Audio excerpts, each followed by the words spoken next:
नमस्कार, कान्तिपुर समाचारमा स्वागत छ। सुरु गरौं आजका हाइलाइट्सबाट। गोरखाबाट बिरामी लिएर काठमाडौँ आउँदै गरेको फिस्टेल एयरको हेलिकप्टर नुवाकोटमा दुर्घटना। एक नाबालक सहित हेलिकप्टरमा सवार सबै 7 जनाको मृत्यु। साउदी अरबबाट फिर्ता हुन चाहने कामदारलाई दूतावासमा सम्पर्क राख्न सरकारको आग्रह। कामदार भन्छन्, हामीलाई अर्को कम्पनीमा स्थानान्तर गर। तराई जिल्लाका सरकारी अस्पतालमा सर्पदंशको उपचारका लागि चाहिने एन्टिस्नेक भेनम र तालिम प्राप्त चिकित्सकको अभाव। अधिकांश बिरामीहरू सेनाले सञ्चालन गरेको उपचार केन्द्रमा धाउन बाध्य। पाकिस्तानको क्वेटा शहरको एक अस्पतालमा बम विस्फोट, 60 जनाको मृत्यु। मारिनेमा अधिकांश वकिल र सञ्चारकर्मी।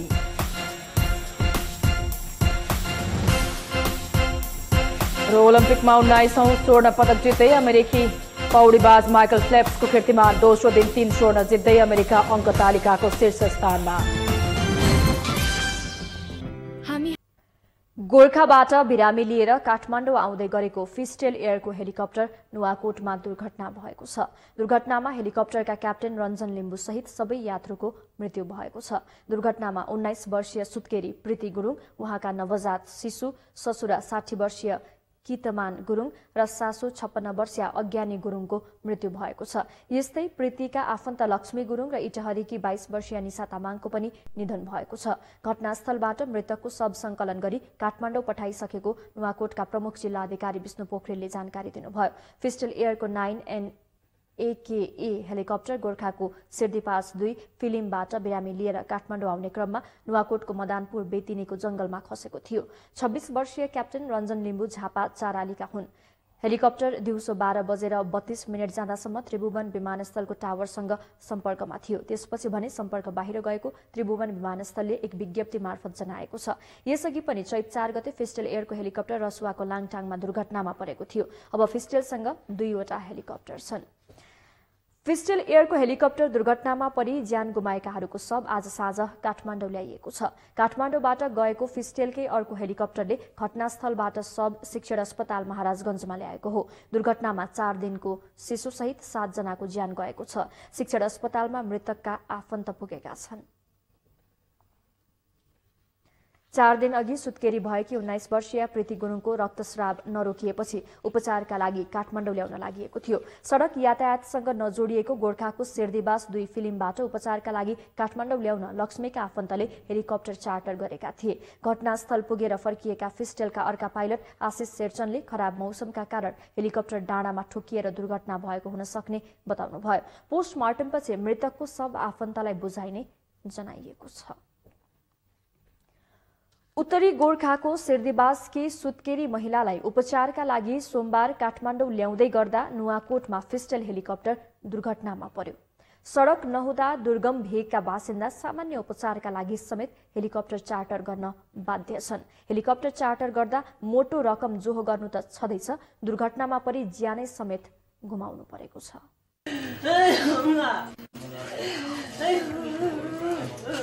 5 दिन अघि सुत्केरी भएकी 19 वर्षीय प्रीति गुरुङको रक्तस्राव रोकिएन। गाउँको स्वास्थ्य चौकीमा उपचार नभएपछि आफन्तले प्रीतिलाई काठमाडौँ ल्याउन जेनतेन पैसा जुटाएर हेलिकप्टर चार्टर गरेका थिए। त्यही हेलिकप्टर दुर्घटनामा परेपछि प्रीतिसँगै उनको शिशु र परिवारका 4 सहित 7 जनाको ज्यान गएको छ। बच्चा डेलिभरी भएपछि अब ब्लिडिङ रोक्न नसकेपछि अब हेलिकप्टरबाट काठमाडौँ ल्याउने त्यसको लागि चाहिँ हेलिकप्टर बुक गरेर ल्याउँदाखेरि चाहिँ नि अब यसो दुर्घटना भएको हो। उत्तरी गोर्खाका 13 वटा गाविस अझै पनि सडक सञ्जालसँग जोडिएको छैन। गाउँमा भएका सामान्य खालका स्वास्थ्य चौकी पुग्न पनि 2 दिन कम्तीमा हिँड्नुपर्छ। त्यसैले सामान्य उपचारका लागि पनि 1.5 देखि 2 लाख रुपैयाँ खर्चेर हेलिकप्टर चार्टर गर्नु उत्तरी गोर्खाका जनताको बाध्यता बनेको छ। मनासलु हिमाल आसपास तथा उच्च हिमाली क्षेत्र भएकाले मौसम खराब भइरहने भएकाले यस भेगको उडान जोखिमपूर्ण छ। अब अलिकति वेदर राम्रो थिएन त्यहाँ बिहान जुन समयमा हाम्रो उडिरहेको थियो यो हेलिकप्टर, त्यति राम्रो वेदर राम्रो थिएन र जहाँसम्म लाग्छ वेदरको कारणले चाहिँ यो दुर्घटना घटाउनुपर्छ भन्ने चाहिँ हाम्रो अनुमान हो। उत्तरी गोर्खा पुग्ने बुढी गण्डकीको तिरैतिर एकमात्र गोरेटो बाटो समेत भूकम्पपछि भत्किएको छ। गोर्खा र धादिङको सिमाना आरुघाटदेखि लार्केसम्म सडक बनाउने योजना तय भएको वर्षौं बिते पनि कार्यान्वयन हुन सकेको छैन। बेनीघाट आरुघाट लार्के सडक निर्माण गर्ने भएर एउटा केन्द्रीय योजना परेको छ, तर बजेट थोरै र यो हामीले यो एकदम ठुल्ठुला चट्टानको कारणले गर्दाखेरि टेन्डर आह्वान गर्छ, तर अब ठेकदारहरूले काम गर्न नसकिने र त्यसले चाहिँ हामीले के भन्यो भने सरकारले नेपाली सेनालाई यो सडकको जिम्मा दिनु पर्यो। हेलिकप्टर दुर्घटना प्राविधिक विषय हुन सक्छ, तर सामान्य उपचारका लागि पनि जनताले हेलिकप्टर चार्टर गर्नुपर्ने अवस्था नहटेसम्म अझै धेरै नागरिकले अकालमा ज्यान गुमाउनु पर्नेछ। कान्तिपुर समाचारका लागि क्यामेरामा हरिशरण तिमिल सेनाका साथमा सरल गुरुङ, काठमाडौँ। प्रधानमन्त्री पुष्पकमल दाहालले सरकारमा 3 जना मन्त्री थप गर्नुभएको छ। सरकारमा राप्रपाबाट संसदीय दलका नेता दीपक बोहरा र विक्रम पाण्डे र नेकपा संयुक्तका जयदेव जोशीलाई मन्त्री बनाइएको छ। तीनैजनालाई आजै साँझ राष्ट्रपति विद्यादेवी भण्डारीले शपथ गराउनु भएको छ। उहाँहरूको कार्यविभाजन भने भएको छैन। दाहाल नेतृत्वको मन्त्री परिषदमा मन्त्रीको संख्या 8 पुगेको छ। यसअघि प्रधानमन्त्री दाहालले कांग्रेसका 2 र माओवादी केन्द्रका 3 जनालाई मन्त्री बनाउनु भएको थियो। प्रमुख सत्ता साझेदार नेपाली कांग्रेस र माओवादी केन्द्रमा आकांक्षीहरू बढ़ी भएकाले सरकारमा ती दलका तर्फ थपिने मन्त्रीहरूको टुङ्गो लाग्न सकेको छैन। साउदी अरबमा अलपत्र परेका नेपाली कामदारलाई रियाद स्थित नेपाली दूतावास र जेद्दा स्थित महावाणिज्य दूतावासमा सम्पर्क गर्न परराष्ट्र मन्त्रालयले आग्रह गरेको छ। प्रधानमन्त्री पुष्पकमल दाहालको निर्देशनपछि परराष्ट्र मन्त्रालयले समस्यामा परेकाहरूको लगत संकलन गर्न र घर फर्किने वातावरण मिलाउन समेत साउदी स्थित दूतावासलाई निर्देशन दिएको छ।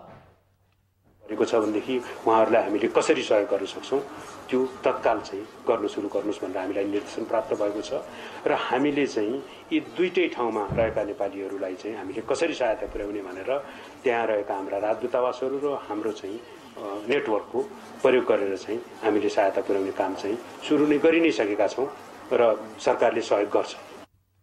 कच्चा तेलको मूल्य घटेसँगै साउदी अरबका केही साना तथा मझौला कम्पनी बन्द भएपछि 3 महिना यता नेपाली कामदार अलपत्र परेका छन्। कम्पनी बन्द भएपछि 400 भन्दा बढी कामदारले घर फर्काइदिन भन्दै निवेदन दिएको श्रम सहचारी भोजराज घिमिरेले जानकारी दिनुभयो।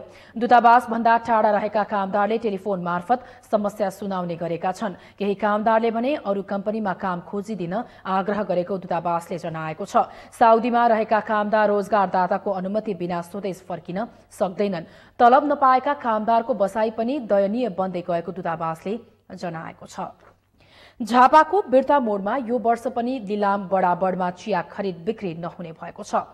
सरकारले भौतिक संरचना लगायतका लागि बजेट विनियोजन नगर्दा लिलामी प्रक्रियाबाट चिया किनबेच गर्ने योजना अलपत्र परेको हो। नेपालमा उत्पादित सीटीसी चियाको मुख्य बजार भारत हो।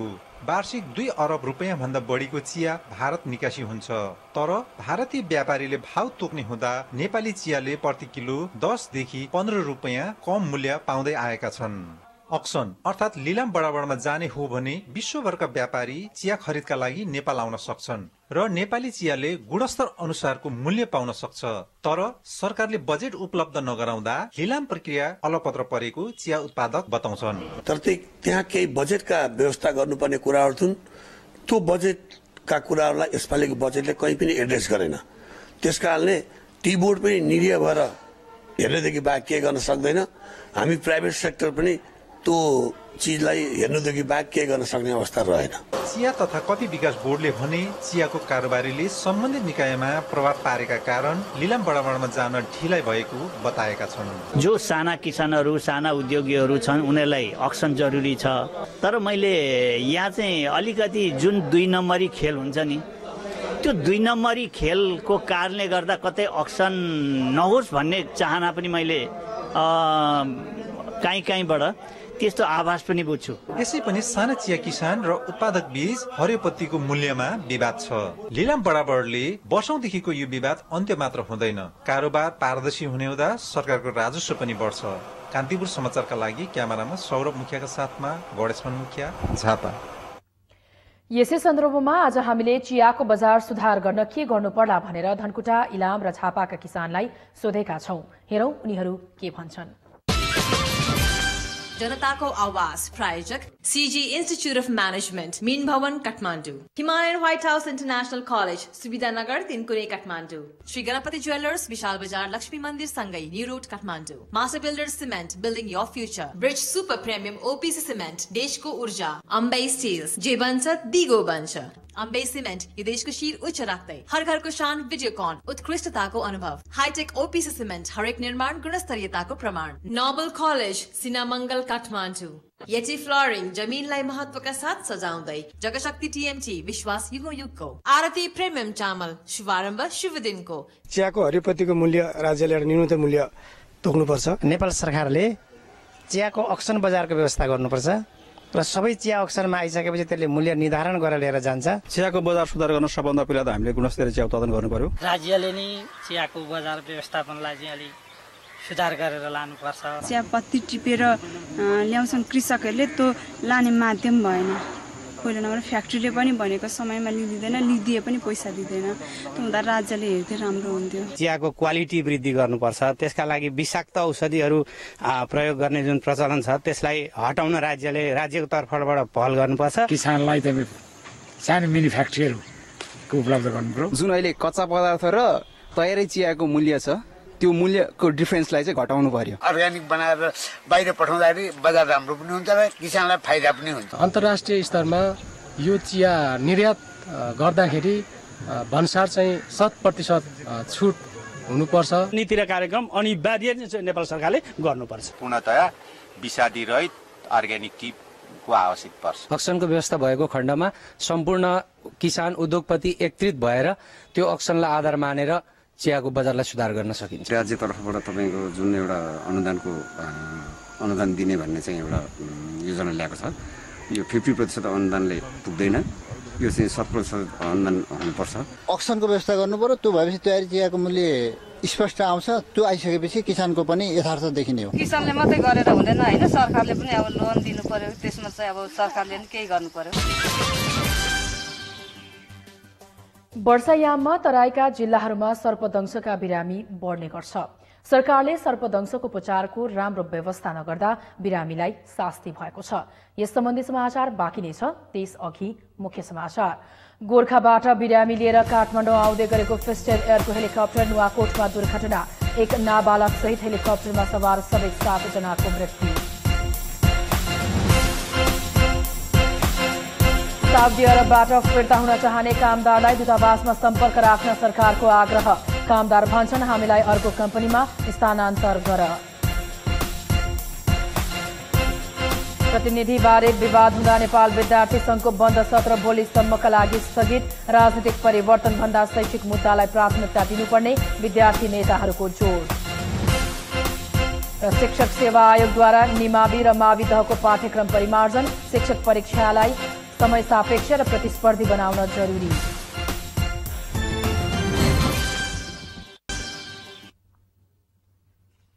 अब बाँकी समाचार। वर्षायाममा तराईका जिल्लाहरूमा सर्पदंशका बिरामी बढ्ने गर्छ। सरकारले सर्पदंशको उपचारका लागि सरकारी अस्पतालमा एन्टिस्नेक भेनम र तालिम प्राप्त चिकित्सकको राम्रो व्यवस्था नगर्दा सेनाको सर्पदंश उपचार केन्द्रमै जानुपर्ने बाध्यता छ। उदयपुरको गाईघाट, कटारी र बेलटार स्थित सरकारी अस्पतालमा अधिकांश सर्पदंशका बिमारी प्राथमिक उपचारका लागि मात्र पुग्ने गर्छन्। त्रियुगा नगरपालिका वडा नम्बर 7 भुल्केमा रहेको सेनाको 18 नम्बर बाहिनीको सामुदायिक सर्पदंश उपचार केन्द्रमा दैनिक 8 देखि 10 जनासम्म सर्पदंशका बिमारी आउने गर्छन्। उदयपुर लगायत सिरास, सप्तरी र खोटाङसम्मका बिमारी समेत यस बाहिनीमा आउने गर्छन्। यस केन्द्रमा गत वर्ष 440 जनाले उपचार लिएका थिए भने यस वर्ष झण्डै 200 जनाले उपचार पाइसकेका छन्। र राम्रो उपचार पनि हुँदो रहेछ भन्न। अहिले त्यस्तो सिरियस मान्छे, मरिसकेको मान्छे राम्रो उपचार पाएर नयाँ जीवन पाइयो भनौँ न। 18 नम्बर बाहिनीले तालिम प्राप्त एमबीबीएस डाक्टर सहित 8 जनाको चिकित्सक टोली सर्पदंशको उपचारमा रहने व्यवस्था मिलाएको छ। यो चाहिँ नि नेपाली सेनाको जग्गा स्वामित्वमा भएको जग्गालाई हामीले यो जनहितको कार्यक्रम भनेर चाहिँ नागरिक सैनिक सम्बन्ध अनुसार चल्नुपर्ने भएर त्यो जग्गा हामीले उपलब्ध गराएर त्यसमा भवन निर्माण भएको छ। नेपाली सेनाको प्राविधिक सहयोग रहने गरी स्थानीयवासीको सक्रियतामा गत वर्ष यस बाहिनीभित्र सामुदायिक सर्पदंश उपचार केन्द्र स्थापना गरिएको छ। यसपछि भने यस केन्द्रमा सर्वसाधारणको पहुँच सहज भएको छ।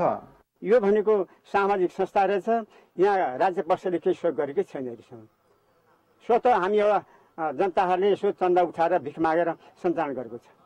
सेनाहरूले निःशुल्क उपचार गरिदिएका छन्। 7 शय्याको सामुदायिक सर्पदंशको यस उपचार केन्द्रमा भेन्टिलेटरको भने अभाव छ। सर्पदंशको यस उपचार केन्द्रलाई थप उपकरणको व्यवस्था मिलाई सुविधा सम्पन्न बनाउनु पर्ने आवश्यकता देखिन्छ। कान्तिपुर समाचारका लागि परशुराम थापा, उदयपुर। शिक्षक सेवा आयोगले निमावि र मावि तहको पाठ्यक्रम परिमार्जन गरेको छ। आयोगले लिने परीक्षालाई समय सापेक्ष र प्रतिस्पर्धी बनाउन पाठ्यक्रम परिमार्जन गरिएको हो। नयाँ पाठ्यक्रमलाई वस्तुगत, सिकाइका सिद्धान्त तथा शिक्षण विधि र सम्बन्धित विषयको विषयवस्तु समावेश गरी 3 खण्डमा विभाजन गरिएको छ। दुईटै माविको पनि निमाविको पनि दुवै तहको हामीले परिमार्जन गरिसकेको। परिमार्जित पाठ्यक्रममा हाम्रो चाहिँ 3टा खण्ड छ। त्यसमा एउटा वस्तुगत छ। वस्तुगत भने शिक्षा सम्बन्धी साधारण ज्ञान हो। त शिक्षा सम्बन्धी सबै करिगरी सबै विषयवस्तु त्यसमा पर्छन्।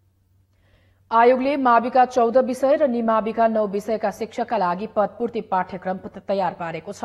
आयोगलाई स्वायत्त र सुदृढ बनाउनका लागि छुट्टै ऐनको निर्माण पनि आयोग जुटेको छ। हाल शिक्षक सेवा आयोग शिक्षा ऐन नियमावलीका आधारमा आयोग सञ्चालन ऐनको लागि त मन्त्रालयले पहल गर्ने हो नि।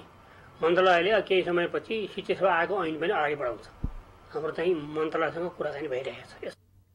संघीयताको अवधारणा अनुसार शिक्षक सेवा आयोगको संरचनाको खाका तयार गरी सम्बन्धित निकायमा पठाइसकेको आयोगले जनाएको छ।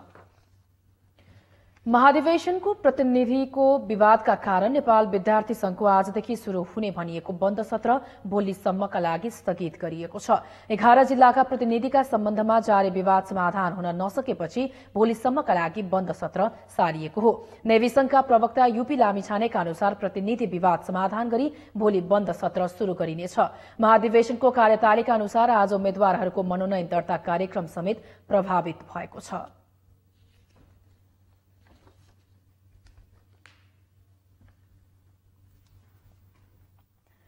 मुलुकमा प्रजातन्त्र बहालीका लागि ऐतिहासिक जिम्मेवारी निर्वाह गरेका विद्यार्थीले परिवर्तित सन्दर्भमा आफ्नो भूमिका खोज्नुपर्ने आवाज उठाएका छन्।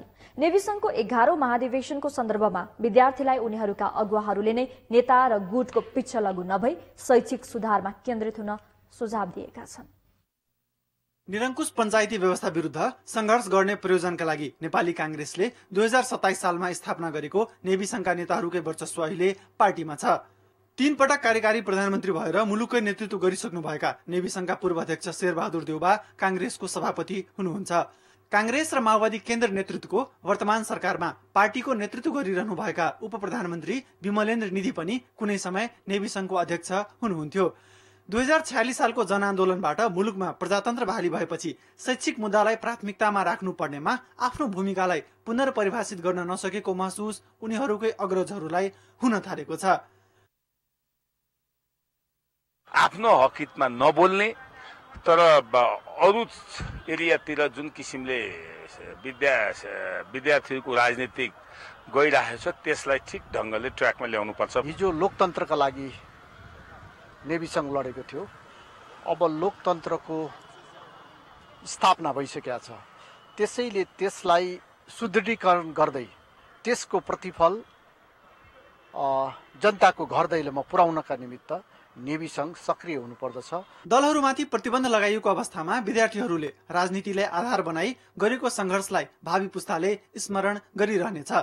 नयाँ पुस्ताका नेताहरू समेत मुलुकमा अब राजनीतिक परिवर्तनका लागि लड्ने दिन गएकाले विद्यार्थीहरूले शैक्षिक मुद्दामा बढी ध्यान दिनुपर्ने ठान्छन्। शैक्षिक क्रान्ति हुनु जरुरी छ। शैक्षिक क्रान्तिसँगै जोडिएर आर्थिक क्रान्ति हामीले उठाइरहेका छौँ। यो शैक्षिक सुधारका कुरा किन गर्यौं भने रोजगारमूलक हुनुपर्छ भन्नेको कुरा सँगै जोडिएको आर्थिक क्रान्ति हो। आर्थिक क्रान्तिसँगै राजनीतिक क्रान्तिहरू पनि जोडिएको छ। अबको लक्ष्य शिक्षामा क्रान्ति हो। लोकतान्त्रिक गणतन्त्र स्थापना भइसकेको अहिलेको अवस्थामा विद्यार्थी संगठनले पुरानो कार्यशैलीलाई बदल्नु पर्ने देखिन्छ। क्याम्पसलाई फगत राजनीतिक क्रियाकलापको थलो बनाउने भन्दा पनि शिक्षा क्षेत्रमा देखिएका विकृति विसङ्गतिको अन्त्य गर्न र विद्यार्थीका हकहितका लागि आवाज बुलन्द गर्ने संगठनको अपरिहार्यता छ। कान्तिपुर समाचारका लागि क्यामेरामा सतीश सुवेदी र शैलेन्द्र चौधरीका साथ जितेन्द्र झा, काठमाडौँ। अब जनमतको अन्तिम परिणाम। जनमतमा हिजो हाम्रो प्रश्न थियो, नेपाल टेलिकमले आफ्नो सेवा सुधार गर्न किन नसकेको होला? ए, प्राविधिक क्षमता बढाउन नसकेर, बी, कमिसनको खेल, सी, व्यवस्थापकीय कमजोरी। जनमतको ताजा अन्तिम परिणाम यस्तो छ। ए, प्राविधिक क्षमता बढाउन नसकेरमा 3%, बी, कमिसनको खेलमा 49% र सी, व्यवस्थापकीय कमजोरीमा 48%। अब जनमतमा आजको प्रश्न। जनमत प्रायोजक Nepal college of management affiliated to Kathmandu university, limitless, Subidhanagar 3 कुनै काठमाडौँ। विद्यार्थी संगठनहरूको प्राथमिकता के हुनुपर्छ? ए, शैक्षिक सुधार, बी, राजनीतिक चिन्तन। जनमतको अन्तिम परिणाम भोलि साँझ 8 बजेको कान्तिपुर समाचारमा प्रसारण गर्नेछौं। कृपया 8080मा एसएमएस गरी आफ्नो मत व्यक्त गर्नुहोला। सप्तरीको देउरी भरुवा गाविस स्थित खाडो खोलाको मुख्य पुललाई बाढीले क्षति पुर्याएपछि पुल मर्मतको काम शुरू गरिएको छ। साउनको दोस्रो सातामा खाडो खोलामा आएको बाढीले जमिन कटान गरेपछि पुल जोखिममा परेको छ। बाढीको बहाव बीचबाट नभई पश्चिमबाट एकतर्फी हुँदा पुल जोखिममा परेको हो। सड़क विभागले पुल जोगाउन खोलाको बीचबाट बहावको च्यानल खन्ने काम भइरहेको सप्तरीका प्रमुख जिल्ला अधिकारी बलदेव गौतमले जानकारी दिनुभयो। खाडो खोलामा आएको बाढीले सप्तरीका झण्डै 8वटा गाविस डुबानमा पारेको थियो। नेपाली सेनाले जल उत्पन्न तथा प्रकोप नियन्त्रण कार्यालयको सहयोगमा ओद्राहामा त्रियुगा नदीले कटान गर्न लागेको बाँधको मर्मत कार्य थालेको छ। बाँध मर्मतको काममा 50 जना सैनिक खटिएको राजविराज स्थित नेपाली सेनाका कर्णेल भुवनेश्वर आचार्यले जानकारी दिनुभयो। राष्ट्रिय पुनर्निर्माण प्राधिकरणका प्रमुख कार्यकारी अधिकृत सुशील गेवालीले काभ्रे पुगेर प्राधिकरणको योजना अनुसार काम गर्न कर्मचारीलाई निर्देशन दिनुभएको छ। सरकारले भूकम्प पीड़ितको अनुदान सम्झौता आगामी भदौ मसान्तभित्र सक्नुपर्ने निर्णय गरेपछि अनुदान सम्झौताको अनुगमन गर्न कार्यकारी अधिकृत गेवाली आज काभ्रे पुग्नु भएको हो। आगामी कामको खाका सहित जानुभएका गेवालीले स्थानीय विकास अधिकारी मार्फत सम्पूर्ण कर्मचारीलाई सोही आधारमा काम गर्न निर्देशन दिनुभएको छ। प्राधिकरणले काभ्रेमा हालसम्म 30,400 भूकम्प पीड़ितसँग अनुदान सम्झौता गरेको छ भने 67,645 जनाको नाम प्रकाशन गरेको छ। तीमध्ये 1119 जनाले अनुदानको पहिलो किस्ताको 50,000 रुपैयाँ पाइसकेका छन्। आर्थिक र अन्तर्राष्ट्रिय समाचार बाँकी नै छ, त्यसअघि मुख्य समाचार। गोर्खाबाट बिरामी लिएर काठमाडौँ आउँदै गरेको फिस्टेल एयरको हेलिकप्टर नुवाकोटमा दुर्घटना, एक नाबालक सहित हेलिकप्टरमा सवार सबै 7 जनाको मृत्यु। साउदी अरबबाट फिर्ता हुन चाहने कामदारलाई दूतावासमा सम्पर्क राख्न सरकारको आग्रह। कामदार भन्छन्, हामीलाई अर्को कम्पनीमा स्थानान्तर गर।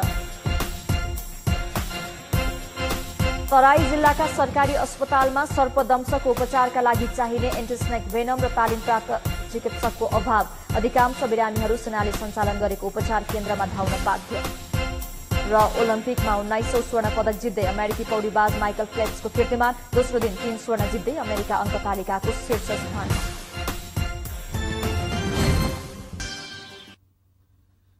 बेला भएको छ अर्थ र विकास समाचारको। प्रायोजक श्री गणपति ज्वेलर्स, विशाल बजार, लक्ष्मी मन्दिर सँगै new road Kathmandu. Dish home, delightful lifestyle, Himalayan white house international college, Subidhanagar 3 कुनै Kathmandu. CG institute of management, Min Bhawan Kathmandu. Civil bank limited, thinking forward moving forward. Jagshakti TMT, विश्वास युगौं युगको। सानिमा ब्याङ्क, सबल अनि विश्वसनीय। सडे गलेका मिठाईलाई पुनः पकाई बिक्री गरेको आरोपमा बजार अनुगमन टोलीले राजधानीको बालाजु माछापोखरी स्थित त्रिमूर्ति मिष्ठान्न भण्डारले उत्पादन गरेका मिठाई नष्ट गरेको छ। अनुगमन टोलीले मिष्ठान्न भण्डारको भान्सा दुर्गन्धित भएको, म्याद नागेका कच्चा पदार्थबाट मिठाई उत्पादन गरेको फेला पारेको हो। सरसफाईको न्यूनतम उपाय समेत नअपनाइएको र उपभोक्ताको स्वास्थ्यमाथि खेलवाड गरेको भन्दै त्रिमूर्ति मिष्ठान्नका सञ्चालकका भरत थापा विरुद्ध मुद्दा दायर गर्ने तयारी भइरहेको छ। अनुगमनका क्रममा त्रिमूर्ति मिष्ठान्न उत्पादन गरेका झण्डै 10 बोरा मिठाई र कच्चा पदार्थ नियन्त्रणमा लिइएको छ। पायौं हैन, यो सम्पूर्ण हेर्दाखेरि चाहिँ एउटा मानव स्वास्थ्यमाथि प्रत्यक्ष रूपमा एउटा सरकार राख्ने खाद्य वस्तु चाहिँ खाद्य ऐन 2023 अनुसार खाद्यान्न वस्तु बिक्री गर्नेलाई 5 देखि 10,000 रुपैयाँ जरिवाना र 6 देखि 1 वर्ष कैद हुन सक्ने व्यवस्था छ। जिल्ला प्रशासन कार्यालय र खाद्य प्रविधि तथा गुण नियन्त्रण विभागले होटल तथा मिष्टान्न भण्डारणको अनुगमन जारी राख्ने बताएको छ। विश्वका घुम्ने पर्ने मुलुकको सूचीमा नेपाल पहिलो नम्बरमा परेको छ। रफ गाइडले सार्वजनिक गरेको उत्कृष्ट 10 देशको सूचीमा नेपाल पहिलो नम्बरमा परेको हो। भूकम्प र निरन्तरको पराकम्पनपछि नेपालको पर्यटन उद्योग फेरि उदाउन लागेको रफ गाइडको वेबसाइटमा उल्लेख छ। नेपालको भौगोलिक र सांस्कृतिक विविधता उत्कृष्ट रहेको भन्दै रफ गाइडले घुम्नका लागि नेपाल उपयुक्त गन्तव्य रहेको जनाएको छ। रफ गाइडले विश्वका उत्कृष्ट पर्यटकीय गन्तव्यको सूची सार्वजनिक गर्ने गर्छ। सूचीको 10औं स्थानमा दक्षिण एसियाली मुलुक श्रीलंका छ। 10 उत्कृष्ट देश शीर्षकमा सार्वजनिक गरिएको सूचीको दोस्रो नम्बरमा कोलम्बिया छ भने तेस्रोमा क्युबा परेको छ। रफ गाइडको सूचीमा नेपाल परेसँगै अन्तर्राष्ट्रिय पर्यटन प्रवर्धनमा सहयोग पुग्ने विश्वास लिएको छ। पछिल्लो समय भक्तपुरमा व्यावसायिक च्याउ खेती गर्ने किसानको संख्या बढ्दै गएको छ। भक्तपुरको सिपाडोल, झौखेल, गुण्डु, बागेश्वरी लगायत ठाउँका युवा किसान व्यावसायिक च्याउ खेतीमा लागेका छन्। किसानहरूले व्यावसायिक रूपमा कन्ने, गोब्रे र सिताके जातका च्याउ खेती गरी राम्रो आमदानी गरिरहेका छन्। च्याउ खेतीप्रति किसानको आकर्षण बढाउन जिल्ला कृषि विकास कार्यालय भक्तपुरले युवा लक्षित कार्यक्रम अन्तर्गत यस वर्ष 36 जना किसानलाई 40,000 रुपैयाँका दरले अनुदान समेत दिएको छ। भक्तपुरमा 40 भन्दा बढी किसानले व्यावसायिक रूपमा विभिन्न जातको च्याउ खेती गरिरहेका छन्। तराईका जिल्लाबाट माग अत्यधिक बढेपछि धनकुटामा गोलबेडाको भाउ आकाशिएको छ। तराईमा उत्पादनको सिजन सकिएको र पछिल्लो उत्पादन लिने बेलामा वर्षा र डुबानले नष्ट भएपछि कोशी पहाड़ी जिल्लामै गोलबेडाको भाउ निकै बढेको संकलन केन्द्र तथा व्यापारीहरूले बताएका छन्। स्थानीय हाट बजार र तरकारी संकलन केन्द्रहरूमा साउन दोस्रो सातासम्म प्रति किलो 25 रुपैयाँमा पाइने गरेको गोलबेडाको भाउ बढेर अहिले 65 रुपैयाँसम्म पुगेको छ। 1.5 गुणासम्म भाउ बढ्दा उपभोक्ताले महँगो मूल्य तिर्नु परे पनि किसान भने आफ्नो उत्पादनले मूल्य पाएकोमा खुशी छन्। धनकुटा कोशी पहाड़ी जिल्लामै सबैभन्दा बढी गोलबेडा उत्पादन र निकासी हुने जिल्ला हो। धनकुटामा 1376 हेक्टर क्षेत्रफलमा गरिएको खेतीबाट वार्षिक 47,750 मेट्रिक टन गोलबेडा उत्पादन हुँदै आएको छ। उत्पादित मध्ये 82% अर्थात वार्षिक 84 करोड़ 19 लाख रुपैयाँ बराबरको गोलबेडा तराईका विभिन्न जिल्ला र राजधानीसम्म निर्यात हुने गरेको छ। अब अन्तर्राष्ट्रिय समाचार। पाकिस्तानको दक्षिण पश्चिम शहर क्वेटाको एक अस्पतालमा बम विस्फोट हुँदा 60 जना भन्दा बढीको मृत्यु भएको छ। अस्पतालको आकस्मिक कक्ष बाहिर भएको विस्फोटमा अन्य थुप्रै मानिस घाइते भएका छन्। सोमबार बिहानै गोली हानी हत्या गरिएका वकिल बिलाल अनवर कासीको शव पोस्टमार्टमका लागि अस्पतालमा ल्याइएको मौका पारी विस्फोट गराइएको थियो। कासी बलुचिस्तान बार एसोसिएसनका अध्यक्ष थिए। घटनामा मारिनेमा अधिकांश वकिल र संचारकर्मी रहेको बताइएको छ। विस्फोटपछि अस्पताल परिसरमा गोली पनि चलाइएको थियो। घटनाको जिम्मेवारी हालसम्म कसैले लिएको छैन। आत्मघात विस्फोट गराएको हुन सक्ने प्रहरीको अनुमान छ। घटनाको पाकिस्तानी प्रधानमन्त्री नवाज शरीफले निन्दा गर्नु भएको छ। जापानका सम्राट अकिहितोले बिग्रदो स्वास्थ्य स्थितिका कारण आफूले राजगद्दी छाड्न चाहेको सन्देश टेलिभिजन मार्फत सार्वजनिक गर्नु भएको छ। 82 वर्षीय अकिहितोले बढ्दो उमेर र बिग्रिदो स्वास्थ्यका कारण अवकाश दिने चाहना प्रकट गर्नु भएको हो। 10 मिनट लामो टेलिभिजन रेकर्डिङ मार्फत सम्राट अकिहितोले बढ्दो उमेरका कारण सम्राटका रूपमा आफूले राम्रोसँग भूमिका निर्वाह गर्न नसक्ने चिन्ता व्यक्त गर्नु भएको हो। आफ्ना सम्राटको टेलिभिजन सन्देश सुनेर जापानीहरू भावुक बन्दै रोएका थिए। सन् 1999 मा राजगद्दीमा बसेता अकिहितोको यो दोस्रो टेलिभिजन सन्देश हो। यसअघि सन् 2011 मा अकिहितोले फुकुशिमा आणविक दुर्घटनापछि देशवासीका नाममा टेलिभिजन मार्फत सम्बोधन गर्नु भएको थियो। अकिहितोको मुटु र क्यान्सरको उपचार चल्दै आइरहेको जापानी संचार माध्यमले जनाएका छन्। विश्वकै सबैभन्दा पुरानो राजतन्त्रमा अब अकिहितोपछि उहाँका ज्येष्ठ सुपुत्र 56 वर्षीय राजकुमार नरुहितो सम्राट बन्न सक्ने बताइएको छ। उहाँ नबने कान्छा छोरा तथा राजकुमार अकिसिनोले राजगद्दी सम्हाल्न पाउने प्रावधान छ। तर जापान महिलालाई राजगद्दीको उत्तराधिकारी बन्ने प्रावधान छैन। सम्राट नरुहितोकी छोरी आइको जापानी राजकुमारी हुनुहुन्छ। राजगद्दी छाड्ने नरुहितोको चाहनापछि जापानी प्रधानमन्त्री सिन्जो आबेले यसबारे कानूनी प्रावधानमाथि छलफल अघि बढाइने बताउनु भएको छ। जापानी संविधान अनुसार सम्राटको देहान्तपछि मात्रै अर्का उत्तराधिकारीले राजगद्दी सम्हाल्न पाउने प्रचलन छ। सामाजिक सञ्जाल लगायत अन्य समाचार बाँकी नै छ। त्यसअघि मुख्य समाचार। गोरखाबाट बिरामी लिएर काठमाडौँ आउँदै गरेको पिस्टल एयरको हेलिकप्टर नुवाकोटमा दुर्घटना। एक नाबालक सहित हेलिकप्टरमा सवार सबै 7 जनाको मृत्यु। साउदी अरबबाट फिर्ता हुन चाहने कामदारलाई दूतावासमा सम्पर्क राख्न सरकारको आग्रह। कामदार भन्छन् हामीलाई अर्को कम्पनीमा स्थानान्तर गर। पाकिस्तानको क्वेटा शहरको एक अस्पतालमा बम विस्फोट, 60 जनाको मृत्यु। मारिनेमा अधिकांश वकिल र सञ्चारकर्मी। र बढ्दो उमेर र बिग्रदो स्वास्थ्यका कारण जापानका राजा अकिहितोद्वारा राजगद्दी त्याग्ने चाहना प्रकट। राजगद्दी छाड्दा आउने कानूनी जटिलताबारे प्रधानमन्त्री सिन्जो आबेद्वारा परामर्श सुरु।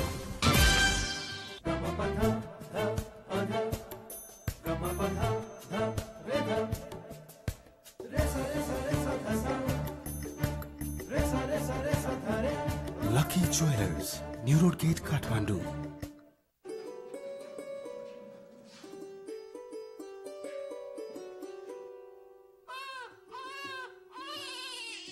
ल बधाई छ, आमा र बच्चा दुवै स्वस्थ छन्। धन्यवाद, बुवा हुन पाएकोमा एकदमै खुसी लाग्यो। आहा, म पनि हजुरआमा भए।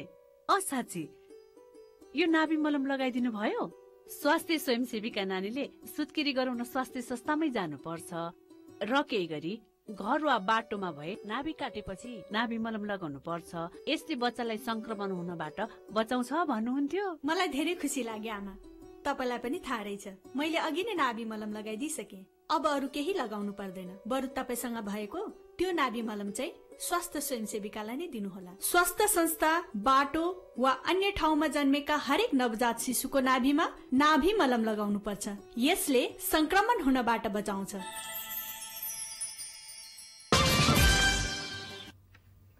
अब बाँकी समाचार। पोखराको फेवातालमा डुङ्गा पल्टिँदा आज 2 जना बेपत्ता भएका छन् भने 6 जनाको सकुशल उद्धार गरिएको छ। आज दिउँसो डुङ्गा पल्टिँदा पोखरा घुम्न गएका काठमाडौँ चक्रपथका 19 वर्षीय प्रतीक श्रेष्ठ र वसुन्धराका 23 वर्षीय एलिन केसी बेपत्ता भएको कास्की प्रहरीले जनाएको छ। उद्धार गरिएका 1 जनाको मणिपाल शिक्षण अस्पतालमा उपचार भइरहेको छ भने अन्य 5 जनाको गण्डकी मेडिकल कलेजमा उपचार भइरहेको छ। फेवाताल पारी पुगेर फर्किँदै गर्दा डुङ्गा दुर्घटनामा परेको हो। पल्टिएको 5 मिनेटमै डुङ्गा व्यवसायीहरूले 6 जनाको उद्धार गरेका थिए। उनीहरूले लाइफ ज्याकेट नलगाएका कारण सबैको उद्धार हुन नसकेको जनाएका छन्। बेपत्ताको खोजी भइरहेको छ।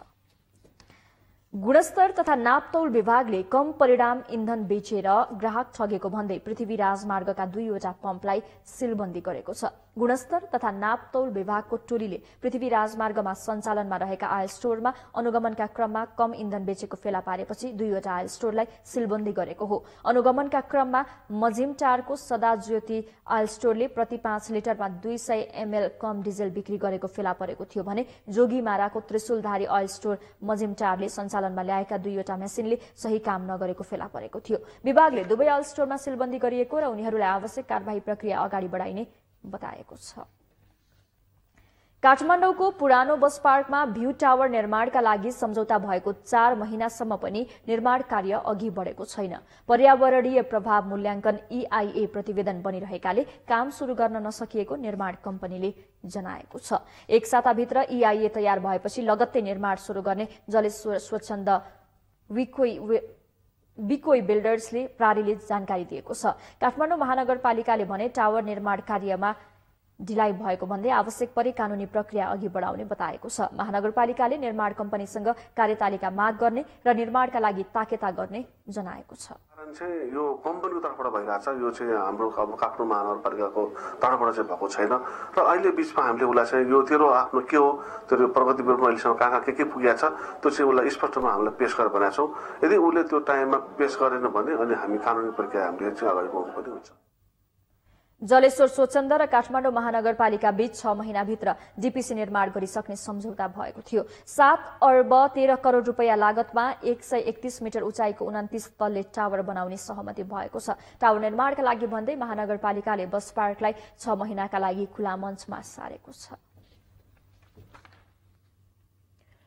पछिल्लो समयमा आर्थिक र पर्यटकीय हब बन्दै गएको रूपन्देही सदरमुकाम भैरवा व्यवस्थित शहर बन्दै गएको छ। एडीबीको लगानीमा एकीकृत शहरी विकास आयोजना मार्फत सिद्धार्थनगर नगरपालिकाले सड़क तथा ढल निर्माण थालेपछि यो शहरमा डुबान, सड़क अतिक्रमण, साँघुरा र हिल्लाम्य सड़कले हुने दुर्घटना पनि कम हुँदै गएका छन्। सबैभन्दा बढी पैदल मार्गी पर्यटक आउने नेपालको मुख्य प्रवेशद्वार, बुद्ध जन्मस्थल लुम्बिनीको निकटता, निर्माणाधीन अन्तर्राष्ट्रिय गौतम बुद्ध विमानस्थल, सबैभन्दा बढी राजस्व संकलन गर्ने भन्सार नाका र सेजको स्थापना लगायतले भैरहवा आर्थिक र पर्यटकीय शहर बन्दै गएको छ। आर्थिक गतिविधिसँगै चर्चामा आएको शहरमा डुबान, अतिक्रमण, फोहोर र दुर्गन्ध हटाएर सफा, सुन्दर र व्यवस्थित गर्न काम शुरू भएको हो। डुबानको समस्या र शहरी सडकहरूको अवस्थामा सुधार र शहरी वातावरण सुधार, यो तीनटा कुरालाई चाहिँ हामीले जोडेर यो प्रोजेक्ट चाहिँ सञ्चालन गरिरहेछौँ। उत्तरी सीमाबाट बगेर आउने र नगरमा जम्मा हुने पानी नदीमा बगेर नजाँदा भैरहवामा डुबानको समस्या छ। यसलाई रोक्न उत्तरतिरबाट आउने पानीलाई नगरमा नआउँदै पश्चिममा घागरा र पूर्वमा डण्डा नदीमा पुर्याइएको छ। नगरभित्रको पानीबाट हुने डुबान रोक्न समेत सड़कसँगै व्यवस्थित नालीहरू निर्माण भएका छन्। डाइभर्ट गरिसकेपछि नगरपालिकाभित्र एकदम त्यसै पनि कम पानी हुने भयो र त्यो कम पानीलाई म्यानेज गर्नको लागि हामीले यो करिब 32 किलोमिटर नालाहरू अहिले निर्माण गर्दैछौँ। व्यवस्थित नाली सहितका सड़क निर्माणले यो वर्ष भैरहवा डुबान र कटानको समस्याबाट बचेको छ। घर, विद्यालय, अस्पताल र बजार जाने अतिक्रमित र हिलाम्य सड़क फराकिलो र पक्की भएपछि स्थानीयले पनि निकै सहज महसुस गरेका छन्। गाउँका ठुला बडाहरू बाटो छेकेर बसेका थिए, तिनीहरूले पनि बुझे कि बाटो दिनुपर्छ आफ्नो लागि हो, नत्र एउटा एम्बुलेन्स आउने ठाउँ थिएन। एडीबीको 80 करोड़ लागतको आयोजनामा 10.5 किलोमिटर क्षेत्रफलमा नाली सहितका 6वटा सड़क र 32 किलोमिटर क्षेत्रफलमा नाली निर्माण भइरहेको छ। अव्यवस्थित शहर र पानीको निकास नहुँदा फोहोर र दुर्गन्धित बनेको भैरहवा व्यवस्थित नाली निर्माण सहितको सड़कले अब सफा र सुन्दर देखिने अपेक्षा गर्न सकिन्छ। कान्तिपुर समाचारका लागि क्यामेरामा स्वस्तिक श्रेष्ठका साथ अमृता अनमोल, भैरहवा। प्रजातन्त्रका सेनानी भूविक्रम नेङमाङको 80 वर्षको उमेरमा निधन भएको छ। फोक्सो, मृगौला र मुटु बिरामी नेङमाङको झापा थुलाबारी स्थित आफ्नै निवासमा गए राति निधन भएको हो। नेपाली कांग्रेसको सशस्त्र विद्रोहको लागि बन्दुक उठाउनु भएका नेङमाङ 2046 सालको परिवर्तनपछि भने मूलधारको राजनीतिबाट अलगिनु भएको थियो। बीपीको विचार र सिद्धान्त पार्टीले छोडेको उहाँको आरोप थियो। नेपाली कांग्रेसका वरिष्ठ नेता रामचन्द्र पौडेल, उपप्रधान एवं गृहमन्त्री विमलेन्द्र निधि उहाँको पार्थिव शरीरमा पार्टीको झण्डा उडाएर श्रद्धाञ्जली दिनुभएको छ। नेङमाङलाई श्रद्धाञ्जली दिन कांग्रेस नेता कृष्ण प्रसाद सिटौला, विश्वप्रकाश शर्मा, पूर्व सभामुख सुभाष नेङमाङ झापा पुग्नु भएको थियो। नेङमाङको आज स्थानीय निन्दा खोलामा अन्त्येष्टि गरिएको छ। अब पालो सामाजिक सञ्जालको। सोमबारको सामाजिक सञ्जालमा फ्रिस्टेल एयरको हेलिकप्टर दुर्घटना, नेभी संघको महाधिवेशन विवाद लगायतका विषयले धेरै चर्चा पाए। हेलिकप्टर दुर्घटनामा जीवन गुमाउनेहरूप्रति श्रद्धाञ्जली व्यक्त गर्दै दिपेन्द्र बुढाथोकीले फेसबुकमा लेख्नु भएको छ, नेपालीको ज्यान लिने विभिन्न कारण मध्ये हवाई दुर्घटना महामारीको रूपमा साबित भएको छ। यस्तै यज्ञविक्रम थापाले फेसबुकमा लेख्नु भएको छ, नेपाल सरकारले सधैँ आयोग बनाउने, प्लेन दुर्घटना भइरहने, यात्रुले ज्यान गुमाइरहने, कहिलेसम्म यस्तो अवस्थाबाट हवाई यातायात गुज्रिरहनु पर्ने हो। मुलुकको संयन्त्र सञ्चालन राम्रोसँग नहुनुमा प्रवृत्तिगत समस्या मूल कारण रहेको भन्दै पूर्व मुख्य सचिव लीलामणि पौड्यालले ट्विट गर्नुभएको छ, राज्य सञ्चालनमा समस्या हाम्रो प्रवृत्ति, नियति र क्षमतामा छ। समाधान संरचना र प्रक्रियामा खोज्छौं। संरचना बनाउँदै भत्काउँदै अन्तहीन प्रयोगशाला मुलुक।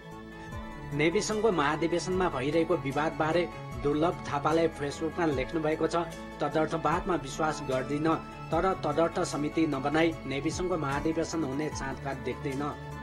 पत्रकारिता पेसामा आबद्ध हुन चाहनेसँग लाइसेन्स परीक्षा लिने भन्ने चर्चाप्रति धर्मेन्द्र झाले फेसबुकमा टिप्पणी गर्नुभएको छ, लोकतान्त्रिक राज्यले यसो गर्न पटक्कै मिल्दैन, यसले सूचनाको हक र अभिव्यक्ति स्वतन्त्रताको खिलाफ।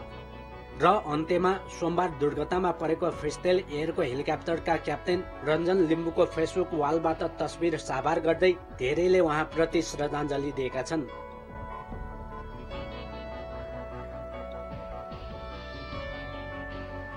खेल समाचार बाँकी नै छ, त्यसअघि मुख्य समाचार। गोर्खाबाट बिरामी लिएर काठमाडौँ आउँदै गरेको फ्रिस्टेल एयरको हेलिकप्टर नुवाकोटमा दुर्घटना, एक नाबालक सहित हेलिकप्टरमा सवार सबै 7 जनाको मृत्यु। साउदी अरबबाट फिर्ता हुन चाहने कामदारलाई दूतावासमा सम्पर्क राख्न सरकारको आग्रह। कामदार भन्छन् हामीलाई अर्को कम्पनीमा स्थानान्तर गर। बढ्दो उमेर र बिग्रदो स्वास्थ्यका कारण जापानका राजा अकिहितोद्वारा राजगद्दी त्याग्ने चाहना प्रकट। राजगद्दी छाड्दा आउने कानूनी जटिलताबारे प्रधानमन्त्री सिन्जो आबेद्वारा परामर्श सुरु। र ओलम्पिकमा 19औं स्वर्ण पदक जित्दै अमेरिकी पौडीबाज माइकल फेल्प्सको कीर्तिमान। दोस्रो दिन 3 स्वर्ण जित्दै अमेरिका अङ्क तालिकाको शीर्ष स्थानमा। Reliance Cement,